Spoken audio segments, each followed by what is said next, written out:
안녕하세요. 가천대길병원 대장학문외과 백정원 교수입니다.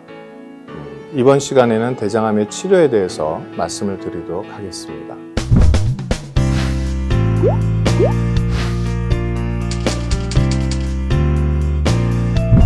대장암은 이제 그 병기에 따라서 치료 방법이 좀 바뀔 수가 있는데요.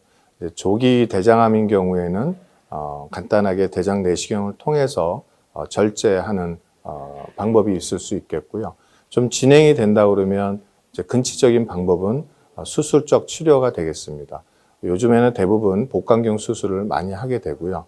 만약에 이것이 진행이 돼서 절제가 불가능하다 그러면 수술하기 전에 항암 치료를 먼저 하게 됩니다. 또한 이제 직장암인 경우에는 수술 전에 많이 진행된 경우에는 방사선 치료하고 항암 치료를 먼저 한 후에 그다음에 치료를 하게 되면 항문하고 이제 굉장히 가까운 경우에서도 이제 항문을 살릴 수 있는 좋은 기회가 될 것 같습니다.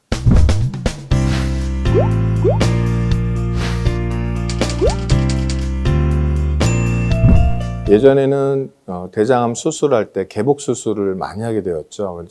요즘에는 개복 수술보다 복강경 수술을 많이 하게 되는데요. 저희 병원에서는 복강경 수술이 대장암 수술에서 한 90% 이상을 차지하게 됩니다. 복강경 수술의 장점이라고 하면 일단 구멍을 뚫고 하기 때문에 일단 흉터가 굉장히 적고요. 그다음에 흉터가 적으면서 환자가 통증이 굉장히 작습니다. 미용적인 효과도 굉장히 좋고요.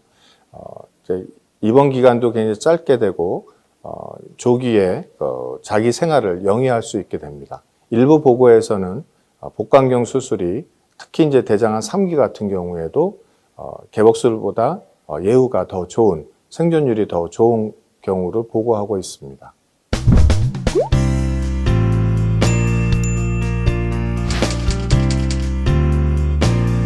요즘은 대장암 수술할 때 개복 수술보다는 대부분 복강경 수술을 또 많이 원하시거든요. 근데 예전에 이제 개복 수술을 해서 유착이 많은 경우에는 복강경 수술이 좀 어려운 경우가 있습니다. 또는 이제 대장암이 많이 진행이 돼서 폐쇄가 와서 배가 너무 많이 부른 경우라든지 또 대장암이 진행이 되면 천공이 되거든요. 복막염이 되면 복강경 수술이 좀 어려울 수가 있습니다. 특히 대장암이 같은 경우 12지장이라든지 주변 방광 또는 정낭, 전립선 이런 쪽에 많이 침윤이 되면 복강경 수술로 좀 어려운 수술이 될 수가 있거든요. 같은 주변 장기를 절제하게 되는 경우에는 이제 개복 수술이 더 안전할 수가 있습니다.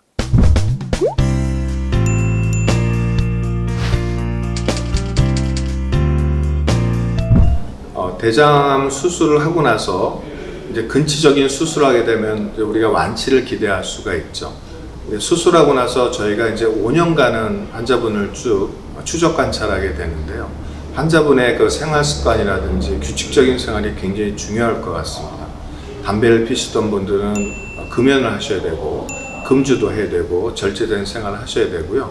무엇보다 제일 중요한 것은 환자분들이 규칙적인 생활을 하시는 게 굉장히 좋을 것 같아요. 그래서 잠자는 시간과 일어나는 시간을 항상 일정하게, 그 다음에 스트레스를 받지 않고 마음을 좀 편안하게 갖고 있는 것이 암의 재발을 또 예방할 수 있는 가장 중요한 요소라고 생각이 됩니다.